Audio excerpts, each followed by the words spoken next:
The Civil War Battle Series, the Battle of Shepherdstown.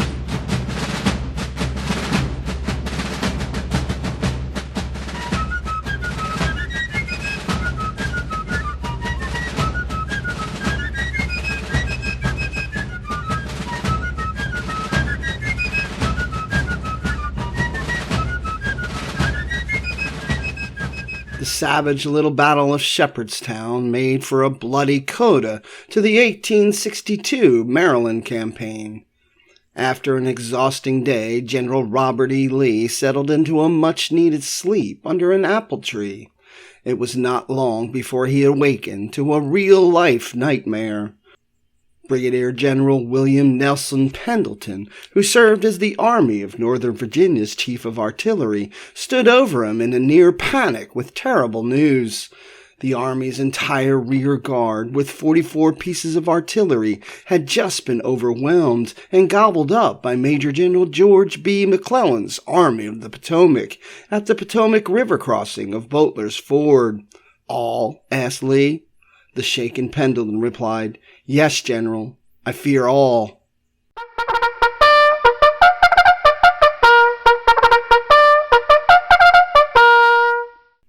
It was after midnight on September 20th, 1862, not much more than 48 hours after the firing ended on the deadliest day of the Civil War, the Battle of Antietam.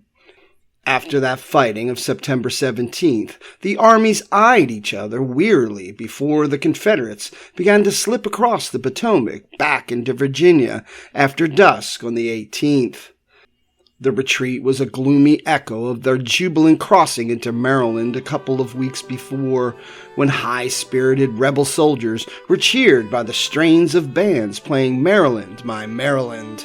Cavalrymen posted in the river held torches to light the gloom as the long column of wagons, ambulances, guns, and weary foot soldiers splashed across Boteler's Ford on their way into relative safety of the Old Dominion. At dawn on September 19th, Lee was on horseback in the middle of the river as the last remnants of his army passed him.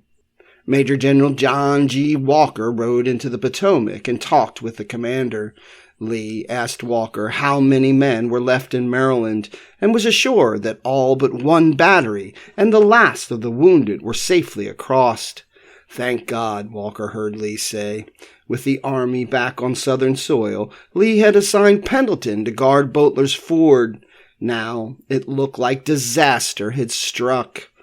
Boteler's Ford was a mile and a half downstream from Shepherdstown, a town in the part of the Old Dominion that in June of 1863 would be carved off as the new Union State of West Virginia.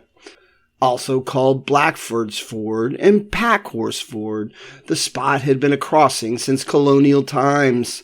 When the water level was down, the stony shelf of the ford was clearly visible. But, according to Confederate artillery officer Lieutenant Colonel Edward Porter Alexander, it was deep and rocky during the retreat. The Chesapeake and Ohio Canal paralleled the Potomac on the Maryland side, and the war had been hard on the man-made waterway. The canal's berm had been pierced in numerous places, draining the channel. Rolling hills on that side offered the Yankees abundant sights for their artillery. Heights also dominated the river at that point on the Virginia side, though they were sheerer and posed more of a challenge to the placement of the rebel guns. On both sides, roads to the ford were in places too narrow for a horse to pass a wagon. Lee might not have expected the cautious McClellan to pursue him too closely after such victorious fighting, but just the same he knew Boteler's Ford, his vital escape route to Virginia, should be guarded until his army was well out of the area. Perhaps because so many proven officers had been lost on September 17th, he chose Pendleton, an officer with little combat experience, to guard the ford. Pendleton, born in Richmond in 1809, graduated from West Point in 1830, a year after Lee. He He spent 3 years in the Old Army before resigning to become an Episcopal priest, a vocation he continued in addition to his military duties during the Civil War, and that led to his nickname, Parson. He taught at the Virginia Military Institute, serving on the faculty with the future Stonewall Thomas Jonathan Jackson. At the outbreak of the war, Pendleton commanded the Rockbridge Artillery, taking with him 4 guns from VMI dubbed Matthew, Mark, Luke, and John. Valued for his administrative skills, he moved through the ranks from colonel to brigadier general in March of 1862, and the command of the artillery of the Army of Northern Virginia. After the fighting of the 17th, Pendleton had pulled together 44 cannons to form an artillery reserve to protect the vital crossing point on the Potomac. He managed to place 33 of the weapons in positions bearing on the ford, but there were no good firing positions for the remaining 11, so they were sent to the rear to await a possible call to the front. While the number of guns seemed formidable and included 8 Parrott rifles and a long-range Whitworth, Pendleton's hodgepodge of cannons also consisted of several short-range howitzers and a dozen obsolete 6-pounders that would be of little use against longer-range Federal rifled guns. Brigadier General Lewis Armistead and Alexander Lawton's 2 battered and understrength infantry brigades supported the gunners. Pendleton posted most of the infantry along the riverbank, instructing them to stay concealed and not to fire unless necessary. Major General Fitz Porter's 5th Corps had been sent to pursue Lee once it was learned that the Confederates had evacuated their lines at Sharpsburg, and Pendleton was still tinkering with his cannon placements when the 5th Corps' vanguard came into sight on the Maryland side of the Potomac on the 19th at about 8 in the morning. Federal skirmishers quickly filed into the bed of the C&O Canal and began popping away while the Union gunners started wheeling their cannons into place. 70 Union cannons eventually began to hammer Pendleton's position, and the salvos drove the rebel infantry back from their positions near the ford and overpowered the Southerners' attempts to return the cannon fire. Some Southern cannonballs did take effect against Battery K, 5th U.S. Artillery, fatally wounding 1 man and breaking the legs of 2 of the battery's horses. Pendleton's gunners suffered much more, however. Captain Victor Moran of the Donaldsonville Artillery, a Louisiana battery, started the day with 6 guns. He sent 3 smoothbore guns to the rear due to their short range, along with a 3-inch rifle, for which he had no long-range fuses, forcing Moran to rely only on his 2 10-pounder Parrott rifles to answer Porter's bombardment. His battery lost 20 horses during the artillery duel, and a Yankee shell wrecked one of his 6-pounder caissons. Colonel James Gregory Hodges, serving as the commander of Armistead's brigade, sent Pendleton anxious dispatches as the Union fire grew heavier. "They had opened another battery on us and are bringing up one more," read one report. Later, Hodges passed along a report from Colonel Edward Claxton Edmonds of the 38th Virginia. Edmonds, under fire from 20-odd enemy guns, warned, "We have not a piece of artillery in position firing." He added, "There is nothing to prevent the enemy from crossing except the line of sharpshooters on the river."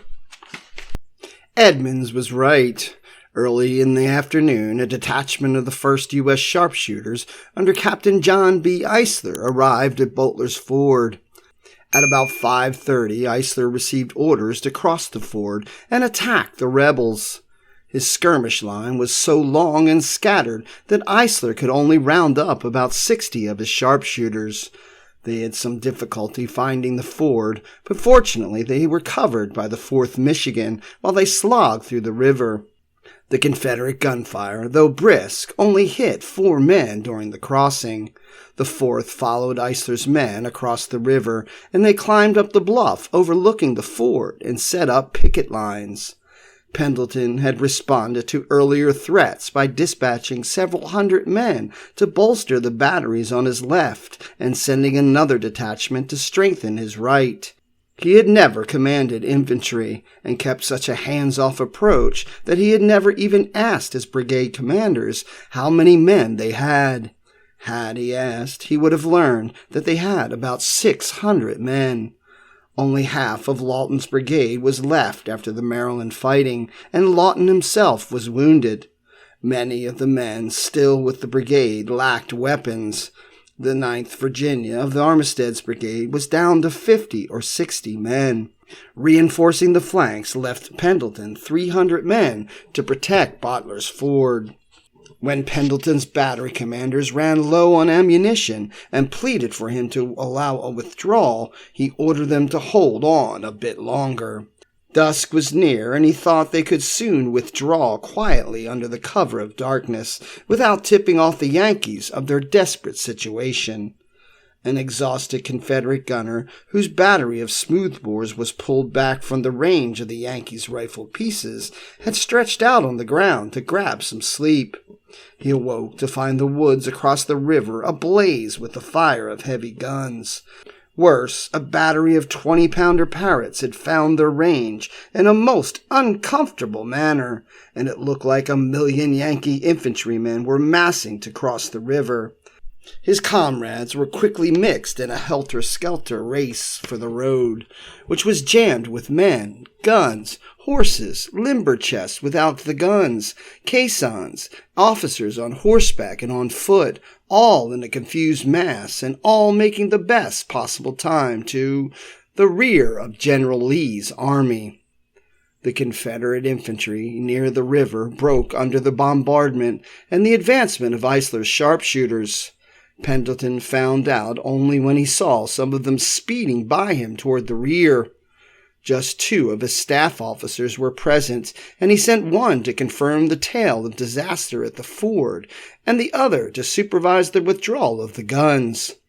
Pendleton found Brigadier General Roger A. Pryor, who was commanding the division usually led by Major General Richard Anderson, who had been wounded, and told him what had happened. Pryor was reluctant to order his battered division to mount or counterattack in the dark and send Pendleton to find divisional commander Brigadier General John Bell Hood. Pendleton rode on alone, looking for aid from Hood or anyone else with more authority. His desperation and anxiety grew to near panic by the time he located Lee and awakened the commander. The brigadier had not seen a trace of any of his guns for hours, and as far as he knew, every one of them had been taken. As Pendleton disappeared into the gathering night, his officers and men struggled to drag their guns and caissons out of danger. Captain Morin found the only road out was swept by enemy fire, so he was obliged to cut across fields and fences without a guide. One of his Parrott rifles, pulled by exhausted and hungry horses, fell behind and was abandoned in the dark. Morin sent Lieutenant R.P. Landry to lead the gun to safety, but after much delay he found it blocked by a stretch of impenetrable woods. Hearing the shouts of Yankee soldiers getting nearer, Landry spiked the gun and headed back to join the battery. 3 other Confederate batteries lost guns and caissons, as well as several horses each. Luckily for them, the Union sharpshooters and volunteers who crossed the river were ordered to pull back to the Maryland side. They had been unable to climb the cliffs to the Confederate artillery positions until nearly all their guns had been removed. Southern gunners managed to save all but 4 of the 44 guns that General Pendleton thought were lost. Private memoirs revealed frank anger and irritation toward Pendleton that was smoothed out of the official reports.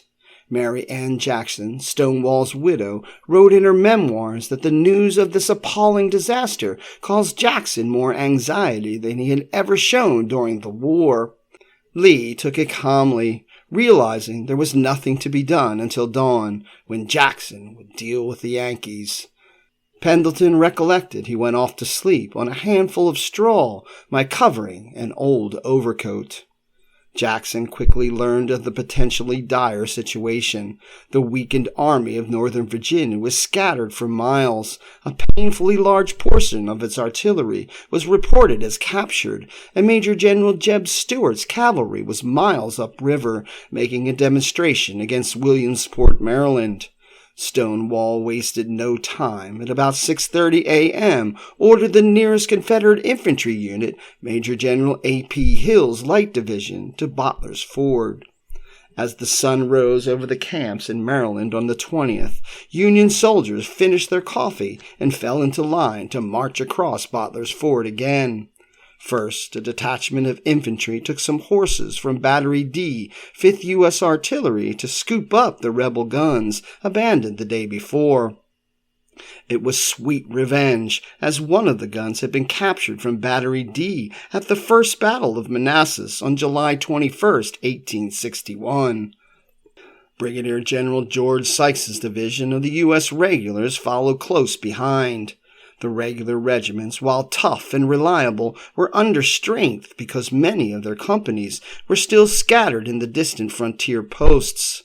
Sykes expected some cavalry to scout the area ahead of him, but orders reached the horsemen so late that they crossed about the same time as the infantry. It was the first in a chain of mistakes that would plague the Federals that day. The Bluecoats headed towards Shepherdstown along a road that ran along a narrow strip of bottomland underneath a tall cliff split by a ravine. The Federals filed past a large abandoned brick building that had once housed a cement mill. A dam across the river had diverted water to power the mill. Also nearby were 3 large lime kilns with large arched openings that faced the river. A steep road twisted its way up the ravine to the top of the cliffs.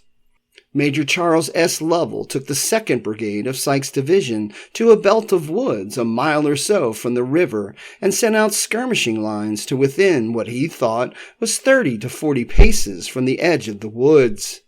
They had expected the cavalry to reconnoiter the area, but to their surprise, Lovell's skirmishers spotted enemy troops approaching them. Lovell quickly sent word to Sykes. A short distance upriver, a woman forded the Potomac at Shepherdstown to alert the Union Army that a large force of Confederates was marching to Boteler's Ford. A quick look through a spyglass was enough to confirm her warning.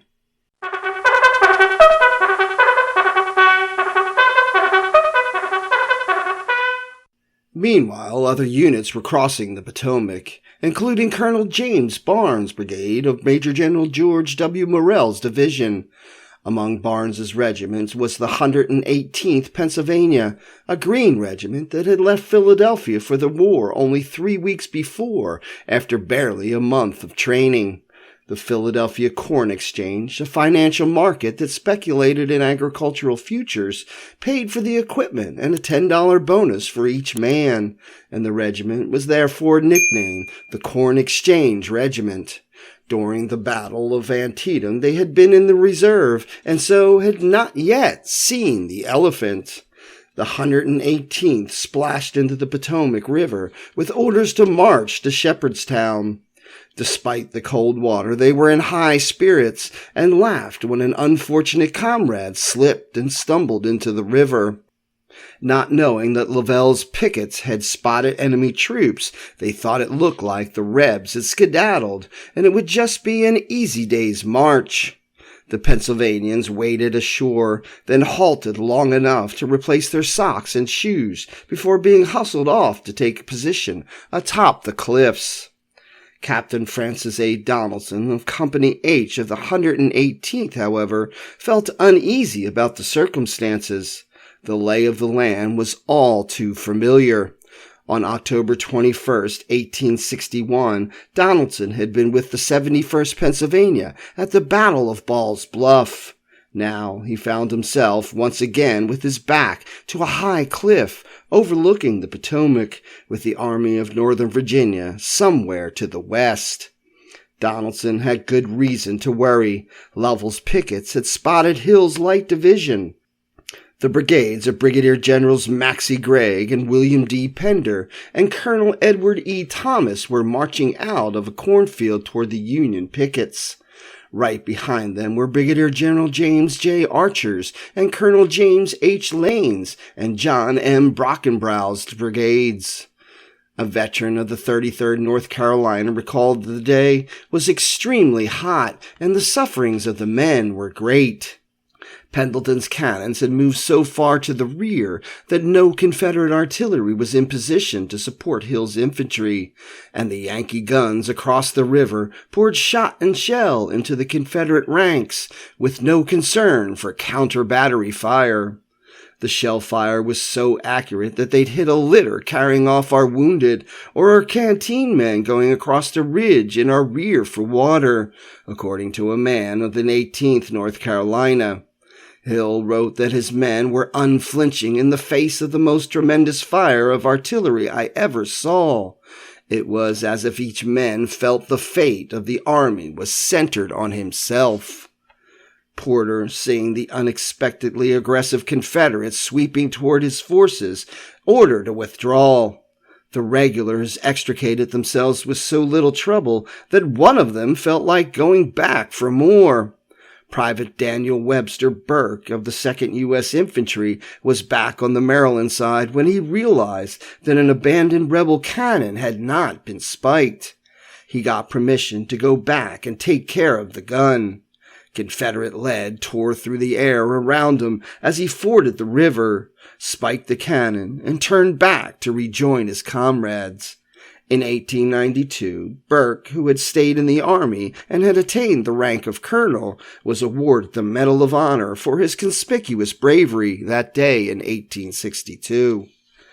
Among the other bluecoat regiments getting their baptism by fire that day was the 20th Maine Infantry.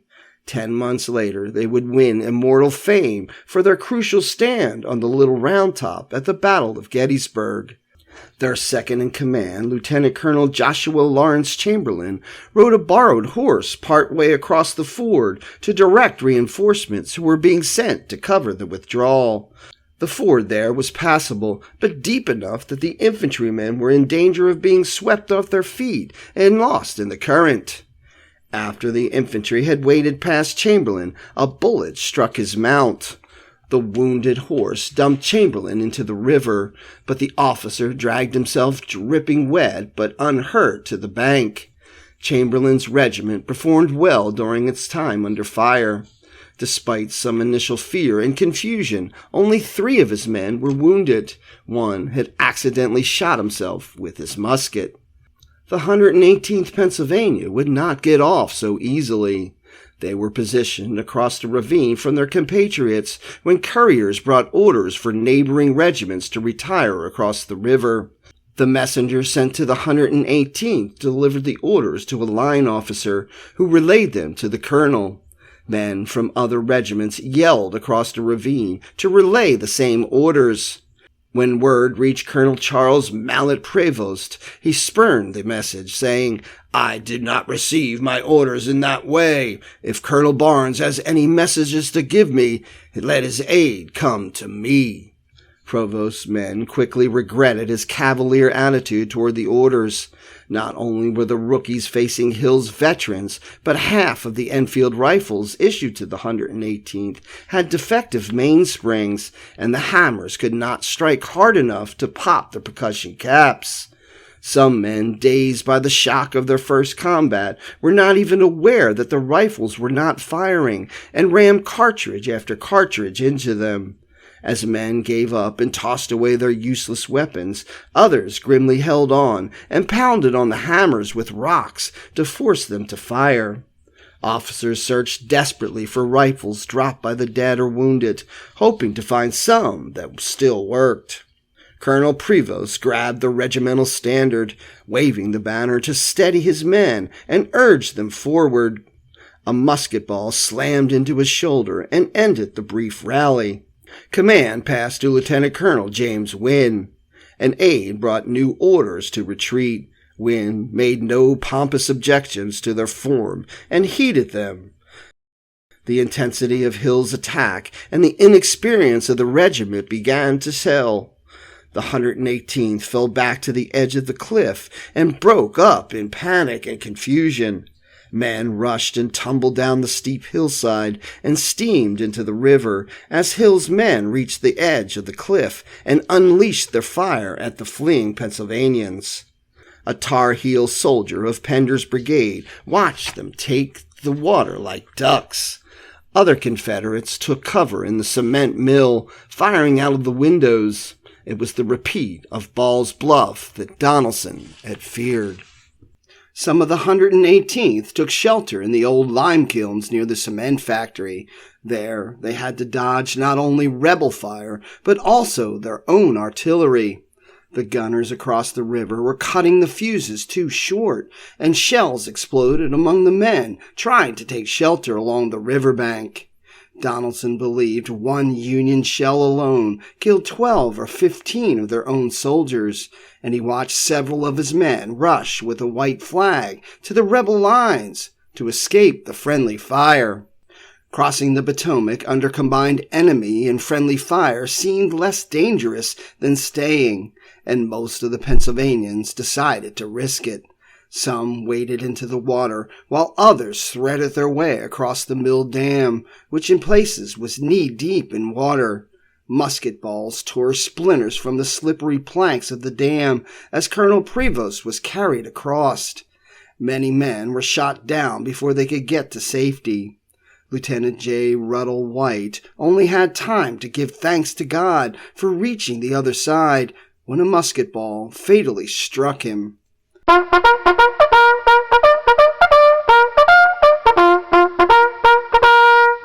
The 118th began the fight with 737 men. When the fighting died down around 2 p.m., 3 officers and 60 men had been killed, 101 were wounded, and 105 were missing. Their 269 casualties constituted the bulk of the 361 Union men lost during the battle. Hill was satisfied at driving the Yankees back across the Potomac and made no attempt to follow. Confederate losses numbered 30 dead and 261 wounded. The Confederates, jubilant with victory, believed the Union cost was even higher. Hill thought that he had seen the most terrible slaughter that the war has yet witnessed. The broad surface of the Potomac was blue with the floating bodies of our foe. Some of Prevost's men blamed his stubbornness for his regiment's loss. The wound he received while waving the regiment's flag in the teeth of the enemy attack, however, not only saved Prevost from an official censure, but eventually gave him a brevet promotion to Brigadier General. The Battle of Shepherdstown was the last bloodshed of the 1862 Maryland campaign. The minor disaster convinced McClellan that caution should be the byword while pursuing Lee's army. His Union forces reoccupied Harper's Ferry, but went no farther, and the Union general seemed content with reports from his signal post that the Army of Northern Virginia was remaining static. Lincoln grew even more impatient with McClellan after Lee escaped with no more than a half-hearted attack, repulsed at Boteler's Ford. If Pendleton blundered at Boteler's Ford on September 19th, and Lee erred in placing him with only 2 weakened brigades to guard the ford, the chain of Federal mistakes the next day tipped the balance in the favor of the South. Confederate newspapers seized the chance to bring a bit of good news to offset the bloody battle of September 17th, and a disappointment over the failure of the invasion of Maryland. Best of all, Lee's weary soldiers had some time to rest in their camps along Appoquin Creek. As Captain John Eston Cook of Stuart's staff put it, for a time the enemy had learned their lesson and were quiet. It's your history. Learn it, know it, love it. Like and follow so you don't miss any of the exciting episodes from Mad Hatter's Civil War history.